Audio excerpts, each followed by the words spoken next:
Hola, ¿qué tal a todos? Bienvenidos a mi canal, mi nombre es Néstor y hoy hablaremos de shock.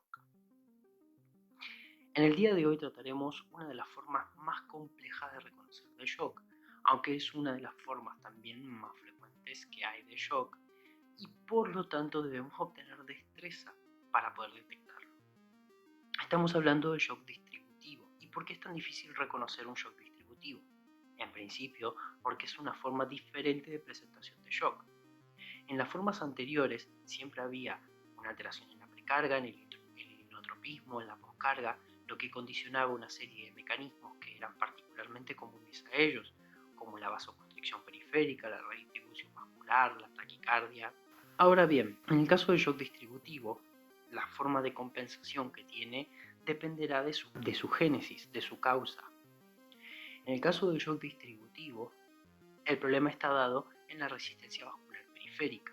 Hay una disminución brusca de la vasoconstricción periférica a nivel arteriolar, que es el principal determinante de la resistencia vascular periférica, y por lo tanto esta disminución brusca de la vasoconstricción genera un aumento brusco también del espacio vascular. Como hay un aumento del espacio vascular con el mismo volumen circulante efectivo, se produce una hipotensión relativa, es decir, aumenta el continente con el mismo contenido. Estas formas de shock se llaman por ello distributivas, es decir, hay una alteración en la distribución del volumen circulante efectivo porque hay un aumento del espacio vascular. Podemos reconocer tres formas generales en el shock distributivo. Por un lado, el más frecuente de ellos es el shock séptico. Es un shock que a priori el paciente consulta con un cuadro de una piel caliente, hiperémica, el paciente suele estar febril, sudoroso. En todos estos casos de shock séptico, el paciente es probable que previamente haya consultado por algún proceso infeccioso. O bien, estos pacientes son pacientes que en su primera consulta ya están con un proceso infeccioso reconocible, con un foco séptico, pero que tienen signos de mala perfusión. Por ejemplo, alteraciones en el estado de conciencia, obnubilación, coma, confusión, o bien a nivel renal como una oligonuria. La piel y la taquicardia ya no nos sirven en sí como signos para reconocer el shock, dado que la piel estará roja, hiperémica, contrario a lo que pensábamos en las otras clases de shock, y los pacientes, dado que la mayoría de ellos tienen fiebre, se encontrarán taquicárdicos. Por lo tanto, nos deberemos valer de los otros parámetros de shock. Saber que en todos los casos un shock séptico siempre es de gravedad. El otro caso que encontraremos será el del shock anafiláctico. Un paciente que ingresa rojo, disneico, con un estado de conciencia alterado, se encuentra confuso, obnubilado, o bien simplemente que lo encontramos rojo y algún familiar, algún acompañante nos dice, es que ha comenzado a tomar una nueva medicación, o es que él es alérgico a tal cosa y lo ha comido, ha tomado contacto. En estos casos estamos hablando del shock anafiláctico, un paciente que siendo previamente alérgico a algo, conociéndolo o desconociéndolo, ha tomado contacto con el alérgeno, se ha desencadenado una liberación histaminérgica masiva que ha condicionado una vasodilatación masiva de los vasos, lo que aumenta el volumen de distribución con el mismo volumen circulante efectivo. Nuevamente, un shock distributivo. El otro caso que podemos encontrar característico del shock distributivo es el del paciente politraumatizado que tiene una lesión medular completa. En la lesión medular completa se produce un daño. Este daño en el sistema nervioso autónomo condiciona que las sustancias que llevan al tono vascular se pierdan. Es decir, el sistema nervioso simpático y parasimpático que regulan el tono vascular han perdido la conexión con la médula y por lo tanto se produce una vasodilatación masiva. Se pierde el tono de los vasos. Este aumento en el volumen de distribución lleva a shock distributivo. ¿Cuál es su causa? Antiguamente se le llamaba a este tipo de shock un shock neurogénico, es decir, formaba una parte independiente del shock. En la actualidad se lo cataloga dentro del shock distributivo, dado que a pesar de ser una causa muy reconocible y muy específica, el tratamiento en general es el mismo, porque lo que ha ocurrido es un aumento en el volumen de distribución con un mismo volumen circulante efectivo. Un último caso, que en verdad es una evolución de todos los casos de shock previos, es el shock evolucionado. En el shock evolucionado, el aumento de la acidosis en el paciente lleva a un fallo en los mecanismos de regulación.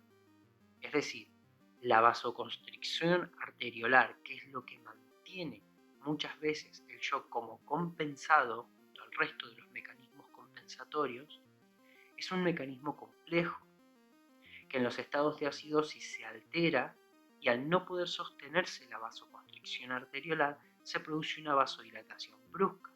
Por eso en los estados de shock evolucionados podemos encontrar pacientes que no tienen la piel pálida, todo lo contrario, se encuentran hiperémicos, y es en estos casos en los que se produce una especie de shock distributivo, pero que en verdad es un shock evolucionado, muchos de ellos irreversibles. Para reconocer cada uno de estos tipos de shock distributivo tenemos que servirnos de la clínica. Si el paciente se encuentra séptico, si el paciente era previamente alérgico a algo o si ha tomado contacto con algún alérgeno, y en el caso del shock medular, si ha tenido algún accidente o algún tipo de traumatismo que le puede haber generado un daño medular. Es muy característico aquellos pacientes que sometidos a una cirugía de aorta, por ejemplo, un aneurisma de aorta abdominal, se dañan los vasos que irrigan la médula, lo que lleva a una lesión medular. Es raro que la lesión medular en estos casos sea completa, pero de serlo puede producirse el llamado shock medular y con ello el shock neurogénico. El tratamiento siempre será un tratamiento con medidas generales que impliquen el mantenimiento de la vía aérea, de la respiración y de la circulación, y específicamente cada uno de estos shocks tiene un tratamiento específico. En el caso del shock séptico, el tratamiento específico se realiza con noradrenalina como vasopresor, antibióticos, que es el tratamiento inicial del cuadro séptico, la retirada del foco séptico si lo existe, es decir, si hay un absceso, drenarlo, si es una prótesis infectada, retirarla, si encontramos tejido necrótico, retirarlo, es decir, retirar el foco séptico, y por otro lado, la perfusión de volumen, porque nuevamente hay un aumento del espacio vascular con el mismo volumen circulante efectivo. Con los vasoactivos, es decir, con la noradrenalina, lo que buscamos es la vasoconstricción, pero a su vez, infundiéndole volumen al paciente es que podemos compensar este shock, en tanto se resuelva el cuadro séptico. El tratamiento del shock anafiláctico es muy específico y es el que todos debemos conocer. Todo paciente que ingresa con un posible shock anafiláctico debemos colocarle adrenalina intramuscular, preferiblemente en el vasto externo del cuádriceps, y esta dosis puede repetirse cada 3 a 5 minutos en caso de ser necesario. Datos a tener en cuenta en el shock anafiláctico.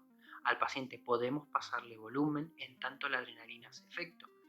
El efecto de la adrenalina es prácticamente inmediato, lo cual no quiere decir que el paciente no se beneficie de estos volúmenes.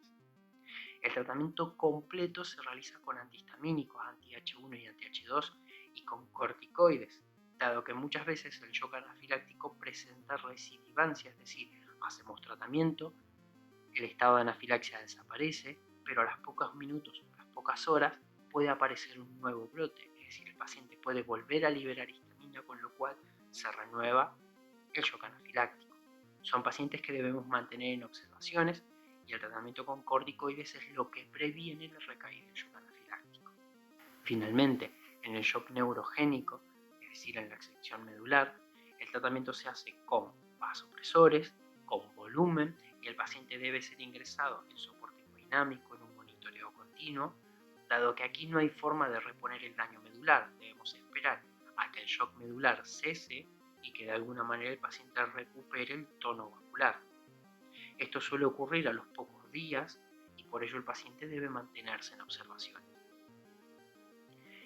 En estos casos de shock, nuevamente insisto, lo más difícil es reconocer que el paciente se encuentra en shock. Todo paciente con un foco séptico y que presenta alteraciones de su nivel de conciencia es un shock séptico en tanto no demostremos lo contrario. El shock anafiláctico un poco es más fácil de reconocer por el dato previo de un paciente alérgico y que ha tomado contacto con el alérgeno. El problema es cuando estos pacientes no tienen el dato previo de historia clínica de ser alérgicos a algo. Y bien chicos, eso es todo lo que les puedo comentar respecto a shock distributivo. El shock distributivo puede generarles algún problema al estudiarlo, pero no se preocupen, estoy aquí para todas sus dudas. No se olviden de me gustear, no se olviden de compartir, no se olviden de comentar. Soy todo oído para lo que quieran